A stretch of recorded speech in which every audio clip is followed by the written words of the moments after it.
اما اینجا ما یک پیکان سحرآمیز داریم، پیکانی که عرض کردم هر روز تو خیابون میبینید، ولی این یه استثناست. یک پیکان با مغز الکترونیکی. این پیکان مثل یک بچه حرفشنو حرفای صاحبشو گوش میکنه و عمل میکنه بهش. از سازنده این دستگاه آقای اخباراتی تقاضا میکنیم تشریف بیارن. بله آقای اخباراتی، خودتون رو کاملا معرفی کنید و بعد در مورد کارتون و انگیزه‌ای که باعث شد این دستگاه رو بسازیم برای بینندگان عزیز ما مطالبی بفرمایید. به نام خدا و با عرض سلام حضور بینندگان عزیز و با عرض تبریک پیشاپیش سال نو. من محمد اخباراتی، موفر یکم هوانیروز، مهندس موتور و سیستم های اویونیک هواپیما، یک مغز الکترونیک اختراع کردم که نصب کردم روی این اتومبیل و سیستم ها رو دقیقاً با مغز الکترونیک کنترل میکنه که این دستگاه رو ساختم مخصوص هواپیما که عیب‌های هواپیما رو قبل از پرواز پیش بینی میکنه و به خلبان مینویسه برای خلبان به خط فارسی و الان دقیقاً کلیه قسمت‌هاشو حضورتون معرفی میکنیم و دستوراتش هم اجرا میکنیم. خب برای اینکه بینندگان عزیز بیشتر با طرز کار این ماشین آشنا بشن تقاضا میکنم که لطف کنید و شروع کنید دستور بدید به این بچه حرفشنو تا عمل کنید. ببینید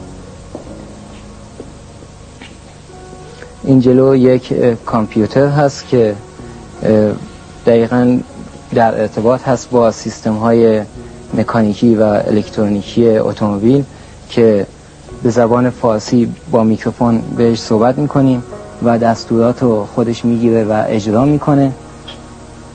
یک پیکان هست که همه دیدید، منتها این شیشه هاش برقیه که اتوماتیک هم هست، وقتی بالا میرسه خودش آف میکنه خاموش میکنه.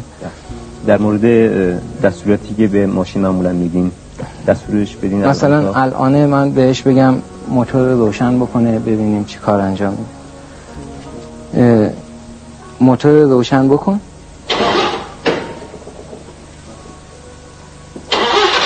استارت بزن روشن شد.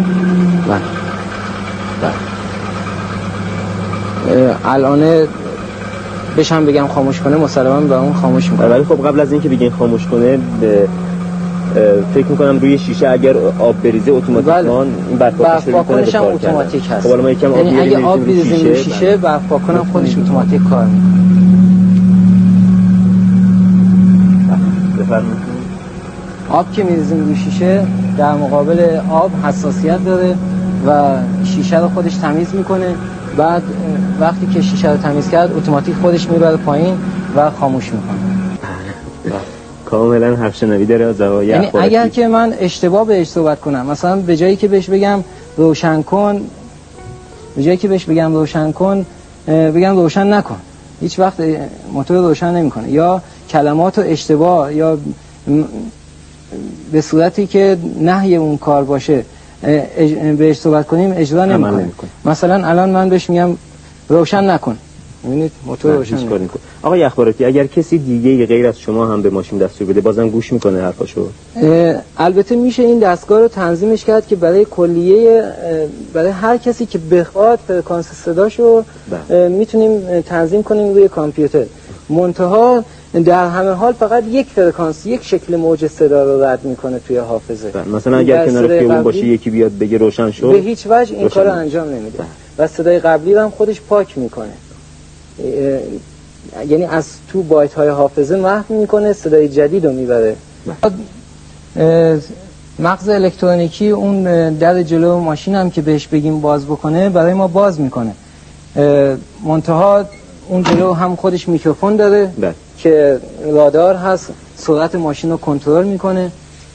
الان در باز هست، اگه من بهش بگم در رو باز کنه خب باز اهمیت نمیده. ما در رو میبندیم بهش میگیم الان در رو باز کنه. در کاپوت رو باز بکن. باز.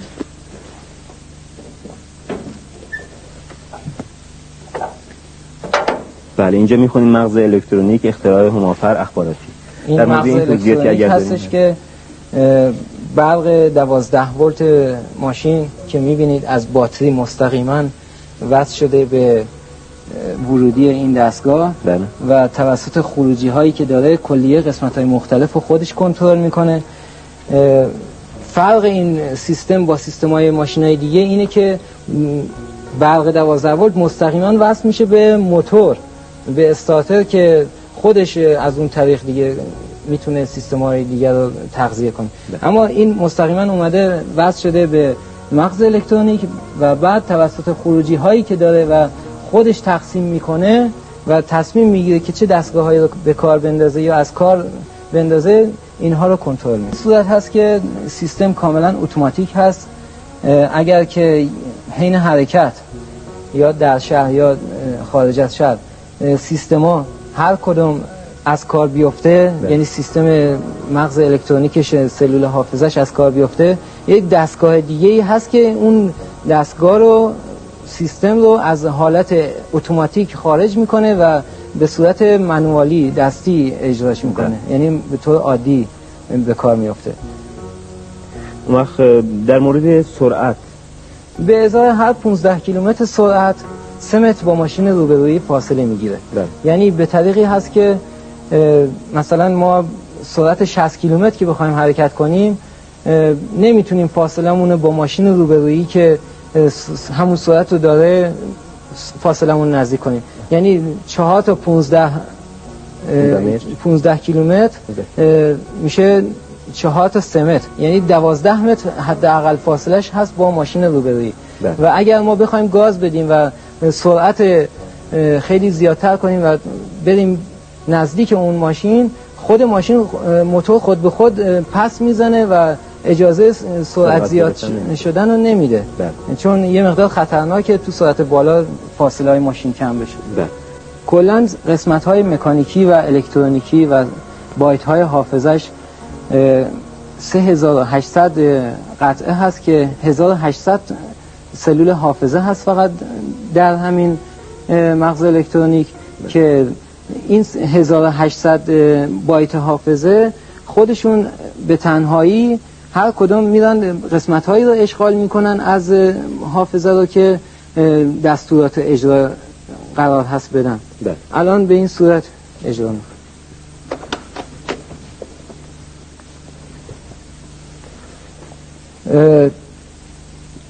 مثلا راننده خوابش ببره تکونش میده بیدارش میکنه. به چه صورت هست؟ به این صورت که موقع حرکت یک چشم الکترونیک روی این داشبورد هست که وقتی که راننده خوابش ببره دائم این چشم الکترونیک یک امواج ماورابنفش میفرسته روی صورت راننده، روی چشم راننده، و چون چشم به صورت کروی شکل هست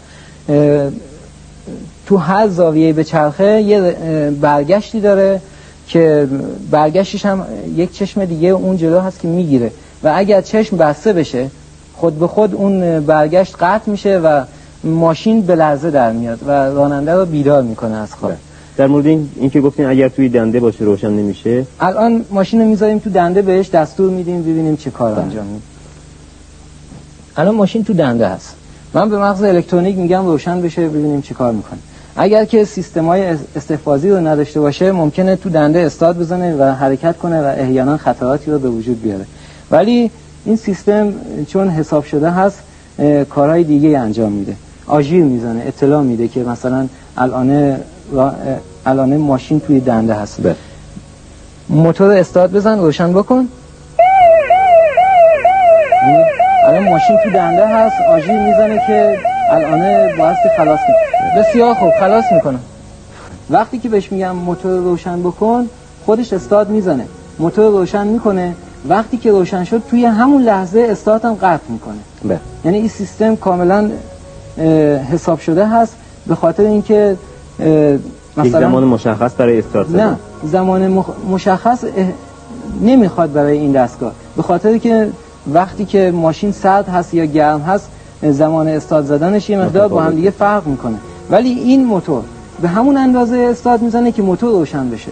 وقتی روشن شد تو همون لحظه دیگه استارت خودش قطع میکنه بدون از که راننده خودش این مسئله رو متوجه بشه.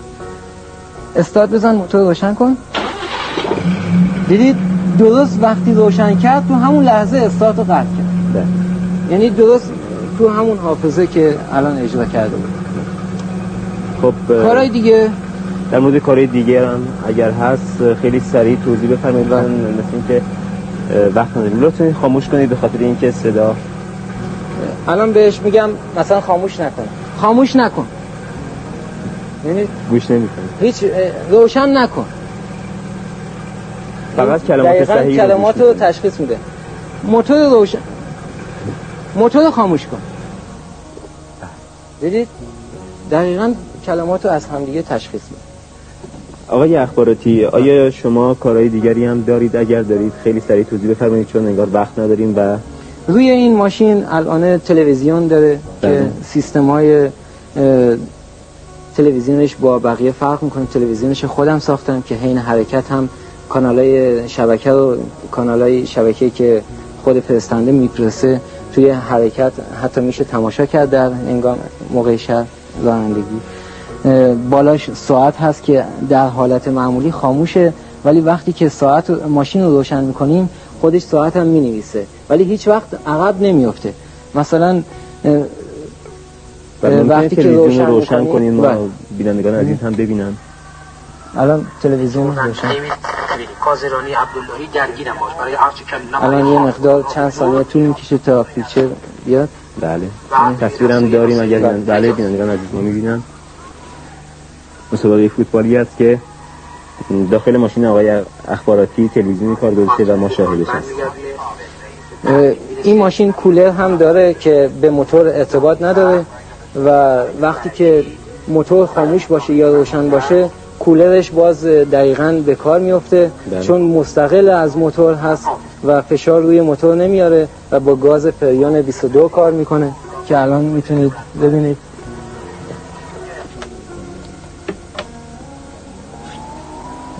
سیستم های دیگه هست که روی این ماشین مثلا اشتباهات راننده رو پس میزنه. موقع سبقت گرفتن سر پیچ سبقت نمیگیره، وقتی که بخواد سبقت بگیره سر پیچ اطلاعاتی وارد کامپیوتر میشه. یکی این که یک رادار داره جلوی ماشین که اون رادار ماشین روبرویی رو تشخیص میده. وقتی که تشخیص داد ماشین هم فرمونم که سر پیچ باشه این دوتا اطلاعات میده توی کامپیوتر و این حافظه رو به کار میندازه که خود به خود موتور قدرتش کم میشه و از اون صحنه سبقت دورش میکنه. الان کار دیگه‌ای که انجام میده خدمتون عرض میکنم. راننده اگه بگه سردمه فوری براش بخاری روشن میکنه، این کارا رو انجام میده. الان من موقع حرکت میخوام یه اشتباهاتی بکنم عمدن که ببینیم خود ماشین چه کاری انجام میده. مثلا ماشین رو الان تو دنده میذارم، بهش میگم روشن بکنه، استارت بزن روشن شو، مطابق معمول آژیر میزنه. بسیار. حالا تو همین حالتی که در حال دنده هست من خلاصش میکنم ببینیم چیکار میکنه. ببینید خلاص میکنم، استارت زد، موتور روشن شد. حالا موقع حرکت من الان ترمز دستی یادم میره بخوابونم. ببینیم چه اشکال دیگه ای به هم میزنه.